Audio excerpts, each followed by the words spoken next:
ఎప్పుడైనా గమనించారా? ప్రతి సంవత్సరం బడ్జెట్ రోజు రాగానే స్టాక్ మార్కెట్ అచ్చం ఒక రోలర్ కోస్టర్ లాగా మారిపోతుంది. కొన్ని స్టాక్స్ ఏమో ఆకాశంలోకి దూసుకెళ్తాయి, మరికొన్నేమో ఉన్నపడంగా కిందపడిపోతాయి. అసలు ఎందుకిలా జరుగుతుంది? ఈరోజు మనం కేంద్ర బడ్జెట్కి మన ఇన్వెస్ట్మెంట్లకు మధ్య ఉన్న ఆ పవర్ఫుల్ కలెక్షన్ని సింపుల్గా డీకోడ్ చేద్దాం. సరిగ్గా ఈ ఆలోచనే మన ఈ విశ్లేషణకు పునాది. ఈ బడ్జెట్ అనేది ఒక సీక్రెట్ కోడ్ బుక్ లాంటిదన్నమాట. రాబోయే ఏడాదిలో ఏ రంగాలు పరుగులు పెడతాయో, ఏ కంపెనీలు లాభపడతాయో ఈ బడ్జెటే మనకు క్లూజ్ ఇస్తుంది. ఇది మార్కెట్ ఫ్యూచర్ని డిజైన్ చేసే ఒక బ్లూ ప్రింట్. సరే, మరి ఈ మాన్యువల్ని, ఈ బ్లూ ప్రింట్ని మనం ఎలా చదవాలి? బడ్జెట్ ప్రకటనలలో దాగి ఉన్న అవకాశాలని ఎలా గుర్తించాలి? పదండి, ఇప్పుడదే తెలుసుకుందాం. అందరికన్నా ముందు బడ్జెట్ యొక్క ఇమ్మీడియట్ ఎఫెక్ట్ గురించి చూద్దాం. అవే పన్నులు, అంటే టాక్సెస్. బడ్జెట్ రోజున స్టాక్ ధరలను పిడుగులాగా ప్రభావితం చేసేది ఇదే. ఎందుకంటే సింపుల్, కంపెనీల జేబుల్లో ఇంకా మనలాంటి ఇన్వెస్టర్ల జేబుల్లో ఎంత డబ్బు మిగులుతుందో డిసైడ్ చేసేది ఈ పన్నులే కదా. చూడండి, మార్కెట్ చాలా క్లోజ్గా వాచ్ చేసేవి రెండు పన్నులు. ఒకటి కార్పొరేట్ పన్ను, అంటే కంపెనీలు తమ లాభాల మీద కట్టేది. 2 క్యాపిటల్ గెయిన్స్ పన్ను, అంటే మనలాంటి ఇన్వెస్టర్లు స్టాక్స్ మీద వచ్చిన లాభాలపై కట్టేది. ఈ రెండిటి మధ్య తేడా అర్థం చేసుకోవడం చాలా ఇంపార్టెంట్.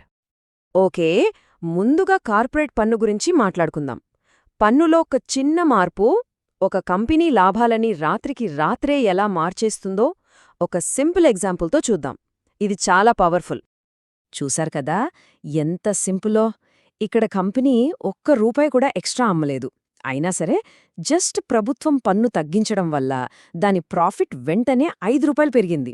అందుకే కార్పొరేట్ పన్ను తగ్గింపు వార్త రాగానే మార్కెట్ పండగ చేసుకుంటుంది. సరే, అది కంపెనీల సంగతి. మరి మన సంగతి ఏంటి అంటే, ఇన్వెస్టర్ల మీద డైరెక్ట్ ఎఫెక్ట్ చూపించే పన్ను గురించి ఇప్పుడు చూద్దాం. అదే క్యాపిటల్ గెయిన్స్ పన్ను. దీంట్లో మళ్ళీ షార్ట్ టర్మ్, లాంగ్ టర్మ్ అని 2 రకాలుంటాయి. సరే, ఆ టెక్నికల్ డీటెయిల్స్ పక్కన పెడితే మనం గుర్తుపెట్టుకోవాల్సిన మెయిన్ పాయింట్ ఏంటంటే, ఈ పన్నులు పెంచుతారని చిన్న రూమర్ వచ్చినా చాలు మార్కెట్ వెంటనే నెగటివ్గా రియాక్ట్ అవుతుంది. ఎందుకంటే లాజిక్ చాలా సింపుల్. కష్టపడి సంపాదించిన లాభాల్లో ఎక్కువ వాటా గవర్నమెంట్కివ్వడానికి ఎవరూ ఇష్టపడరు కదా. సరే, ఇది పన్నుల కథ. కాని బడ్జెట్ అంటే కేవలం పన్నులు వసూలు చేయడమే కాదు కదా. ప్రభుత్వం ఆ డబ్బుని ఎక్కడ ఖర్చు పెడుతుందో చెప్పడం కూడా బడ్జెటే. ఇది మార్కెట్కి ఒక రకమైన బూస్టర్ షాట్ లాంటిది అన్నమాట. మరి బూస్టర్ షాట్ ఏ ఏ సెక్టార్లకిస్తున్నారో చూద్దాం. First example, infrastructure. అంటే ప్రభుత్వం కొత్త రోడ్లు, బ్రిడ్జ్లు, రైల్వే లైన్ల కోసం కొన్ని లక్షల కోట్లు ఖర్చు పెడుతున్నట్టు అనౌన్స్ చేసింది అనుకుందాం. టెక్నికల్గా దీన్నే కేపెక్స్ అంటారు. అంటే ఫ్యూచర్ కోసం ఆస్తులను నిర్మించడానికి పెట్టే ఖర్చన్నమాట. ఇలా ప్రభుత్వం అనౌన్స్ చెయ్యగానే వెంటనే ఎవరికి లాభం? ఆలోచించండి. సిమెంట్ కంపెనీలు, స్టీల్ కంపెనీలు, ఇంకా L&T లాంటి కన్స్ట్రక్షన్ కంపెనీలు, వీటన్నిటికీ పెద్ద పెద్ద ఆర్డర్లు వస్తాయనే అంచనాతో వాటి షేర్ల ధరలు పెరగడం మొదలవుతుంది. సరే, ఇన్ఫ్రాస్ట్రక్చర్ తర్వాత ప్రభుత్వం ఫోకస్ పెట్టిన మరో ఇంపార్టెంట్ సెక్టర్ డిఫెన్స్. ఇక్కడ కీవర్డ్ ఏంటంటే మేక్ ఇన్ ఇండియా. దీనర్థమేంటి? సింపుల్. ప్రభుత్వం ఇకపై ఫారిన్ కంట్రీస్ నుంచి వెపన్స్ కొనడం తగ్గించి మన దేశీయ కంపెనీలైన HAL, BEL లాంటి వాటికే ఆర్డర్లిస్తుంది. ఇది డైరెక్ట్గా ఆ కంపెనీల సేల్స్ని, ప్రాఫిట్స్ని పెంచుతుంది. ఇంకేముంది, మార్కెట్ పాజిటివ్గా రియాక్ట్ అవుతుంది. ఇక మూడో ఎగ్జాంపుల్, గ్రీన్ ఎనర్జీ.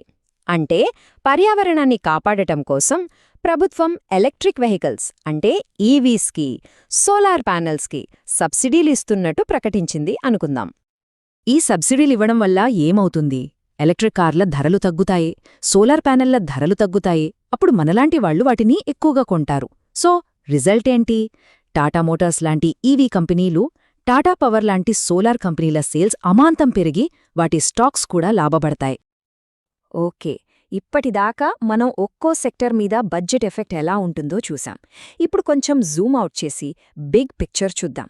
చూడండి, బడ్జెట్ అంటే కేవలం పన్నులు, ఖర్చుల లెక్క మాత్రమే కాదు. అది మన దేశ ఆర్థిక హెల్త్ రిపోర్ట్ కార్డ్ లాంటిది. ఈ రిపోర్ట్ కార్డులో అతి ముఖ్యమైన నంబర్ ఫిస్కల్ డెఫిసిట్ లేదా కోసలోటు. దీన్ని చాలా సింపుల్గా మన ఇంటి బడ్జెట్తో పోల్చుకోవచ్చు. మన సంపాదన ₹100, ఖర్చు 110 రూపాయలు అయితే ఏం చేస్తాం? 10 రూపాయలు అప్పు చేస్తాం కదా. సేమ్ అలాగే ప్రభుత్వానికి వచ్చే ఆదాయం కన్నా అది పెట్టే ఖర్చు ఎక్కువైనప్పుడు ఆ మధ్యలో వచ్చే గ్యాప్నే ఫిస్కల్ డెఫిసిట్ అంటారు. అంటే ప్రభుత్వం ఎంత అప్పు చేస్తుందో చెప్పే నంబర్ అన్నమాట. ఈ డెఫిసిట్ నంబర్ ఎక్కువగా ఉందనుకోండి, దాని అర్థం ప్రభుత్వం అప్పుల మీద అప్పులు చేస్తోందని. ఇది ఇన్ఫ్లేషన్కి, అంటే ధరల పెరుగుదలకు దారితీస్తుంది. ఇది ఫారిన్ ఇన్వెస్టర్లని భయపెడుతుంది. అదే ఈ నంబర్ కంట్రోల్లో ఉంటే దాని అర్థం ప్రభుత్వం ఫినాన్షియల్గా డిసిప్లిన్గా ఉంది, ఎకానమీ స్టేబుల్గా ఉందని. ఇది ఫారిన్ ఇన్వెస్ట్మెంట్ని అట్రాక్ట్ చేస్తుంది. అందుకే మార్కెట్ ఎప్పుడూ తక్కువ ఫిస్కల్ డెఫిసిట్నే ఇష్టపడుతుంది. సరే, ఇప్పటిదాకా మనం ట్యాక్స్లు, ప్రభుత్వ ఖర్చులు, ఇంకా ఫిస్కల్ డెఫిసిట్ గురించి మాట్లాడుకున్నాం. ఇప్పుడు ఈ 3 విషయాలు కలిసి బడ్జెట్ రోజున మార్కెట్ని ఒక రోలర్ కోస్టర్ రైడ్ లాగా ఎలా మారుస్తాయో చూద్దాం. అంతకన్నా ముఖ్యంగా ఆ రైడ్లో మనమేం చేయాలో కూడా తెలుసుకుందాం. ఓకే, ఇక్కడ ఈ టేబుల్లో మనం ఇప్పటిదాకా డిస్కస్ చేసిందంతా ఒక్కసారి క్విక్గా చూద్దాం. కార్పొరేట్ ట్యాక్స్ తగ్గిస్తే పాజిటివ్, ఎందుకంటే కంపెనీలో ప్రాఫిట్స్ పెరుగుతాయి. అదే క్యాపిటల్ గెయిన్స్ ట్యాక్స్ పెంచితే నెగటివ్. ఇన్ఫ్రా మీద ఎక్కువ ఖర్చు పెడితే ఆ సెక్టార్కి పాజిటివ్. సింపుల్గా చెప్పాలంటే ఇది బడ్జెట్ అనౌన్స్మెంట్స్ని డీకోడ్ చేయడానికి ఒక చీట్ షీట్ లాంటిది అన్నమాట. స్టాక్ మార్కెట్లో ఎప్పుడూ చెప్పే ఒక మాట ఉంటుంది, by the rumour, cell the news. అంటే పుకారు వచ్చినప్పుడు కొను, నిజమైన వార్త వచ్చినప్పుడు అమ్ము అని. దీని అర్థమేంటంటే బడ్జెట్లో ఒక మంచి అనౌన్స్మెంట్ రాబోతోందని రూమర్ రాగానే చాలామంది ముందే ఆ స్టాక్స్ కొనేస్తారు. దానివల్ల షేర్ ప్రైస్ అప్పటికే పెరిగిపోతోంది.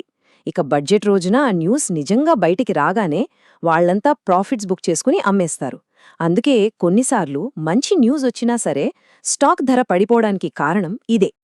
సరే, మరి మనమేం చేయాలి? ముఖ్యంగా కొత్తగా మార్కెట్లోకొచ్చిన వాళ్లకి ఒక ముఖ్యమైన సలహా. దయచేసి బడ్జెట్ స్పీచ్ నడుస్తున్నప్పుడు ట్రేడ్ చెయ్యకండి. ఆ రోజు మార్కెట్ చాలా వోలటైల్గా, అంటే అస్థిరంగా ఉంటుంది. బదులుగా జస్ట్ చూడండి, నేర్చుకోండి, ప్రభుత్వం ఏ సెక్టార్ల మీద ఫోకస్ పెడుతుందో అర్థం చేసుకోండి. గుర్తుపెట్టుకోండి, బడ్జెట్ రోజు అనేది షార్ట్ టర్మ్ ట్రేడింగ్ కోసం కాదు, లాంగ్ టర్మ్ ఇన్వెస్ట్మెంట్ ట్రెండ్స్ను గుర్తించడానికి ఒక గోల్డెన్ ఆపర్చునిటీ. సో ఫైనల్గా ఒక్కటే మాట, బడ్జెట్ని కేవలం ఒక న్యూస్ ఈవెంట్ లాగా చూడొద్దు. అది ఫ్యూచర్ ట్రెండ్స్ని చూపించే ఒక ట్రెజర్ మ్యాప్ లాంటిది. ఈ మ్యాప్ని ఉపయోగించి రాబోయే అవకాశాలను ముందుగానే పసిగట్టవచ్చు. మరి ఈ మ్యాప్లో మనం ఏం కనుగొనబోతున్నాం?